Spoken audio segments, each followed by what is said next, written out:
So, but the whole point of this is to talk about Mania Universe and why we're bringing it back and doing it full force and things that you have going on in your life and what brought it up and where the future of it's going. And so I'm really excited to connect today. How are you, Jeremy?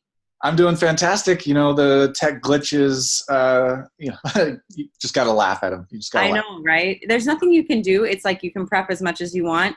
Um, yeah, because, my computer and audio are fully connected here too, and there was no issues at all. And then in a new platform, it's just like, says it's allowing and nothing. So what can you do? Yeah. One to the next. And that's all part of actually, your whole brand is always just like, you call it like throwing spaghetti against the wall, but if it doesn't stick the first time, why isn't it sticking and what can we do different? So Yeah, it's all about like, I love experimentation, being the scientist of everything. definitely. And that's really what Mania was as a proof of concept for my larger vision. But yeah, so let's dive in. I'm excited. Definitely. Well, nobody knows me, but I'm really just here to talk with you. So Yes. I'm Katie, but I have nothing to do with the original foundings of Mania. Yeah. And something to do with your current project now, but it's really kind of irrelevant to this. This is really just a talk series so that we can make sure everybody's on the same page, get people caught up to date, really dive into the characters, and then talk about how it translates into what you're doing right now.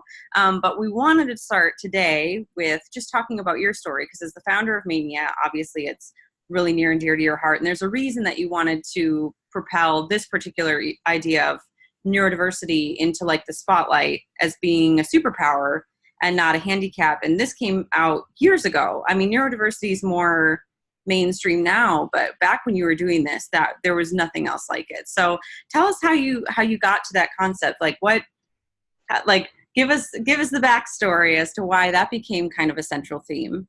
Yeah. Well, first of all, thank you. And to let people in, like you're pretty much here to keep me focused. Keep me on point. That's my job. Yeah, get me to be the generator on point. So yeah, I think it's a really good thing to say, and something that I should probably give myself more credit for, about like back when I had the vision for this and we made it. It was 2014 or 2015. Yeah.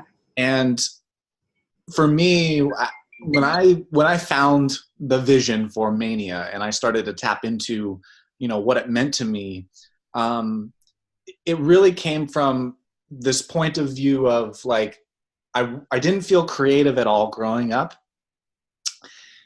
And so, but I've always had a lot of ideas, and I'd see these ideas over time, like, oh, I had that idea. And then I'd see it, oh, there it is. And I just started to really like, all right, I have to act on one of these things. I have to take a leap on my idea.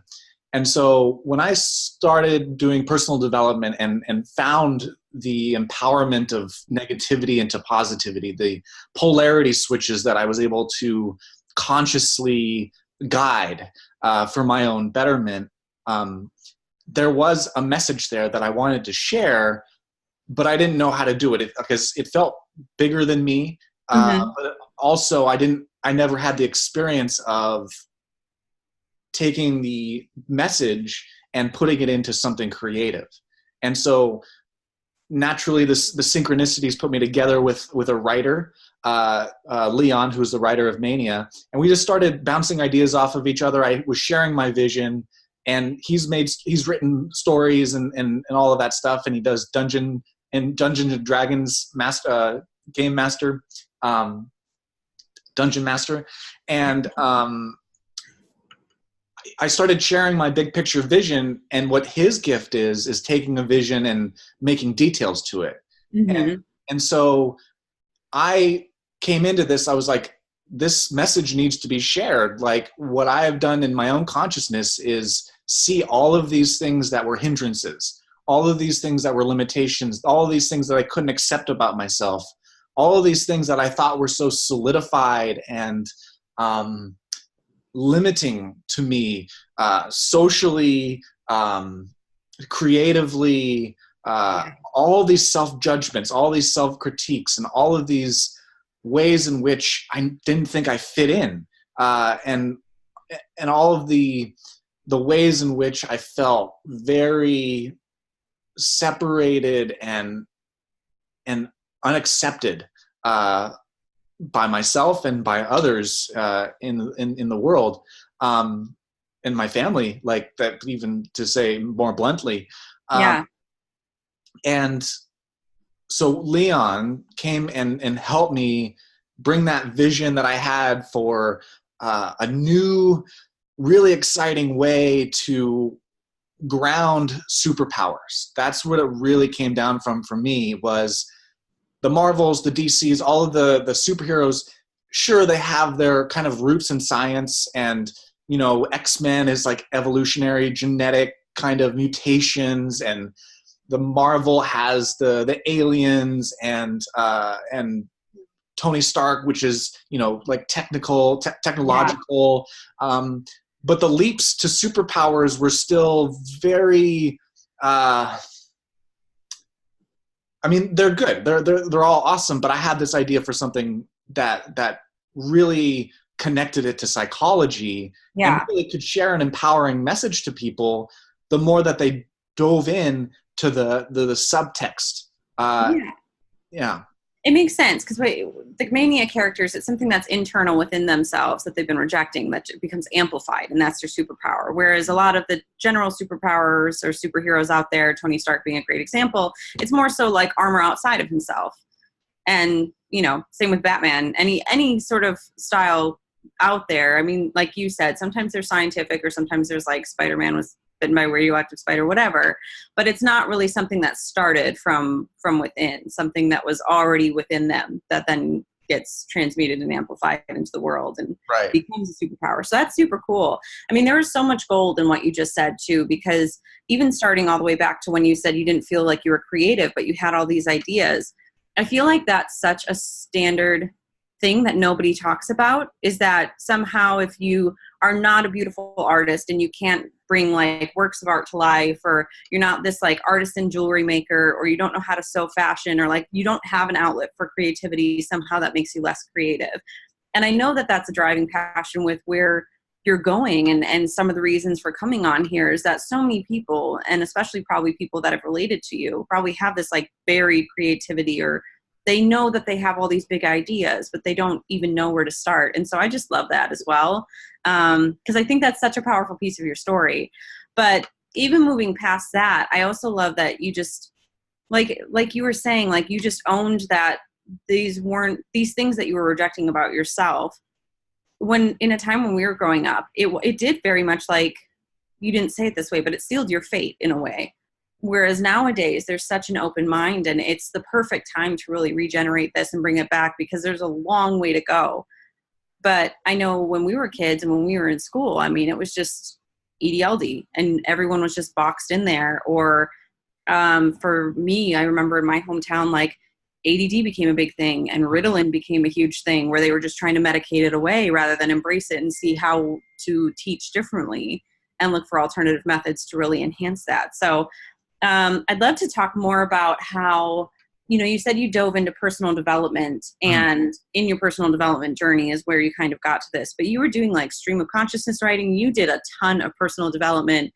And this was after somebody who at the time, like you're still young, but you were so young and you had already worked at SpaceX. So to me, that's something that a lot of people probably can't relate to, where you already had experience at this amazing startup in a crazy, like, science-focused space, like worked one-on-one with Elon Musk, and you still had to go on this personal development journey of like, but my big ideas aren't coming out, or why am I here? What's the message I need to get out? And Mania happened after that. And so that, I think that that's so cool too. So tell me about that. Tell me what you felt like you were still missing, and how, but also how your experience probably, again, shaped the way that this came to be about.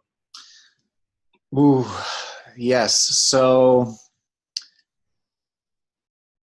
I think when it's your reality, like, and things are happening, and you have no relativity of comparison. And, my dad got my foot in the door, and my passion for technology did the rest. And just my drive to get things done. Like that's what the CIO, the chief information officer, really respected about me. Was I learned fast, and he could just give me something, and if I had questions, I'd ask, but I would really just be self-guided. Yeah. But in the midst of like just graduating high school and going to community college and still feeling like I didn't know what my identity was and what I wanted to do and all of these things, like you don't, and especially because SpaceX was a startup, like it hadn't launched a rocket yet successfully. And so I didn't have that scope of like, what are we really doing? I mean, I was excited about the whole atmosphere and the culture and all of that. But I think, maybe that like that fatherly thing where, he was always dissatisfied. And so I was just always had that Latin dissatisfaction and like things could always be better. And, what's like always future focused and destination bound. Like I was destination bound to graduate college so I could start my life. That was the mindset of like, just let me get through this and then. And so even while working at SpaceX, it was amazing and all of that stuff. Like there was still that destination bound attitude.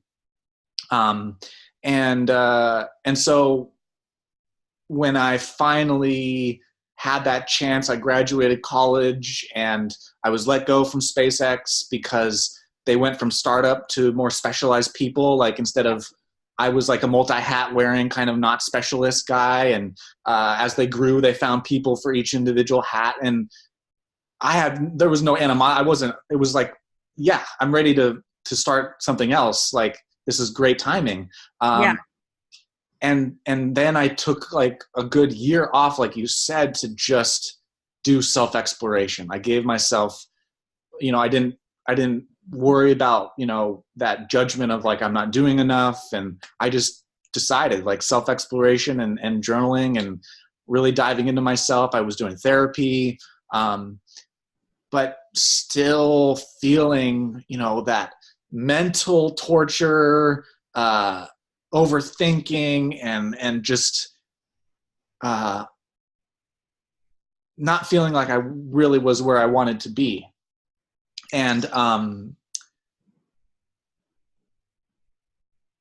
the more that I did that, the more like these ideas started to come through. And forgot exactly what the question was, but hopefully that answered. I think that answers it for sure. It's just the journey from like SpaceX and what happened there in order to get here and the personal development. And that all makes sense. It's even kind of, I mean, I love the bigger picture where it's like you were going into space exploration, something massively outside yourself, to inner exploration, like the deep, deep work within. And then it was that deep, deep work within that allowed you to, I mean, really just work through all this thing of like, there's something wrong with me and I can't stay focused, to like, how do I channel this? Which is really exactly what the characters do. They all channel their superpower, and in order to use it, whether they're a villain or they're a good guy in this series, what they're doing is channeling their superpower in order to do that. So it's so cool to me, like the entire concept and the fact that you went through all of this. And I know that one of the things is like, it's hard to just start with the idea. And so I just think it's so empowering to the Mania audience, especially to see someone who went through all of that and then did like you guys did a Kickstarter campaign to originally start Mania, and you went and sought a writer and you got people that could, rather than feeling like there's something wrong with me and I'll never accomplish this, it was like, how do I collaborate and find the people that can take this and find their unique special gifts in order to all collaborate together and get this together and make it happen. So I mean, all of that is just so cool. And obviously post Mania, you've been doing even more transformation in journal. Anybody that hasn't been following you, you are a transformational coach now. But Mania is still at the heart and the passion of a lot of what you want to do with exploring neurodiversity in the bigger space and accepting all the parts of yourself. And I know we've talked about this, but you literally like live at the intersection of work and play, where work meets play. Mm-hmm. So if it doesn't have that play and that creativity and those things that you denied for so long, it's something that essentially makes you feel trapped, where no matter what level of success you have, like your dad at SpaceX or you at SpaceX, you don't feel that satisfaction. And that's so relatable, I think, to so many people, the not knowing how to start, the having the big ideas, the feeling there's something wrong with themselves because they have comparisonitis to this person's successful and they can do this, but I'm here and I have this, so I'm not going to be that. But you say, no, you just need a safe space to play. Mm-hmm. Like, come on in, which is what the Mania universe was too. It's like the safe space. Maybe it's not safe for all the characters in there, but it's almost like the safe space to play. It's contained. It's like a contained world where there's kind of different rules. And the whole part is like the chip is supposed to maintain these people, or the arc is supposed to keep these people contained. But then those with the superpowers, they kind of break the arc, break through that containment. So yeah. I just think there's so many different levels that we could explore here, but I think that we want to keep these pretty short because we are going to pop on every single day and just kind of discuss another character. This was definitely your origin story. We are sending out emails to the list as well. So I think we can put a link underneath this if people want to join the email list. Is there an opt-in that they would be able to go through, or just have them drop their emails below if they want to? Either way, I'll drop the link. The one thing that came up with what you're saying, that I think it would be good to close out today with, is just a small correction on what you said. Just to please. So the one thing I should mention is perfectionism. I am a perfectionist, or should I say a recovering perfectionist? Perfectionist Anonymous, right? Yeah. So there was this point where this idea, the vision was there, and I was like, oh, this is amazing. This is amazing. And then the universe started to guide me into the writer. And then it was like, oh, wow, this is like developing. And then came this point around August of the first year, 2015, where I was like, I need to take a leap on this. Like, there was this point where I just like put the fears down. The perfectionism was still there, but I was like, there has to be a leap here, or else I'm never going to make this, or else it's just gonna be in this like development mode the whole time. And I was fortunate and blessed enough to have these stocks, inheritance, or whatever you want to like call like this funding, and I had SpaceX stocks and all of this, and I was always like ashamed like to use it because I felt like I didn't earn it or deserve it, or all of this like self judgment about like having this abundance. And it came to this point where I was like, no, fuck this. I'm gonna take the leap because this is an amazing idea. And so I found a place, and it was like way out of my comfort zone of like financial investment. And then I wanted to pay the team. And so I started to do that. I used my own money. I invested in my idea because the Kickstarter was only issue 3. Okay. I self-funded issue 1 and 2 for the first few years. And there was still perfectionism and all of the team are artists. And so we put a lot of care and attention to detail into all the layers. And it gives me goosebumps because that's such a fun part where artistic not credibility, forgot the word, artistic attunement and perfectionism, where they meet is such a fine line to walk, kind of like the cover of issue 1 where Jumpstart's on that tightrope. Because, we didn't really set a deadline for ourselves, but we knew what we wanted to accomplish. And we did it, and it was amazing. And so, it was a huge leap for me, and continues to be. But it's in that leap, in that trust, that really allowed me to be like, you know what, I it has to be done. And so it's so obviously perfect that you're saying that as well, because it's that vulnerability. And for you, you were able to do the deep personal work to find it yourself, but really that's what it comes down to when it comes down to taking the leap. It's that vulnerability and that willingness to fail and to be able to like put your ideas out there and say, man, I hope this works. It would crush me if it didn't, but if it didn't, at least I did it. And I think that's why I'm so excited about your current project, which we don't really want to focus on yet, but we are going to talk about it as our mini series, daily comes on. But that's what I love about that, is it's a space that allows people to be vulnerable and to take that leap. If they have, even if they haven't done as much inner work as you, it's guided by somebody who has done that inner work and who does know how to create a safe space for that work and play to happen. So yeah. I'm so excited. I'm so excited to talk more about that, but also we're going to be talking about Jumpstart tomorrow. And we're just kind of going to do mini features on the characters so people know what they can expect. And definitely if there are any questions or anything you want us to talk about, we would love to hear from you. We're hoping people get to see this. Obviously it's been a while, but Jeremy's been really great at keeping the group active. So we're hoping to hear from you guys and see what you would like to see or what you're still waiting on. I'm excited. Yeah, me too. I can feel just everything, like all the excitement starting to bubble up of everything that we could talk about. Yes. And trying to get it all done. Like we can't do it all in one, but make a bunch of notes and we'll definitely touch on that. And then we can just add in from whatever people in the group post as well. Yes. On the page. I always say group. Awesome. Well, thank you so much, Jeremy. We will talk to all you guys soon. Hopefully tomorrow we'll be coming on live so then we can answer questions. Yeah, we'll try to figure out the tech bugs. Yeah. All right, guys. Cool. See you tomorrow. Bye. Bye.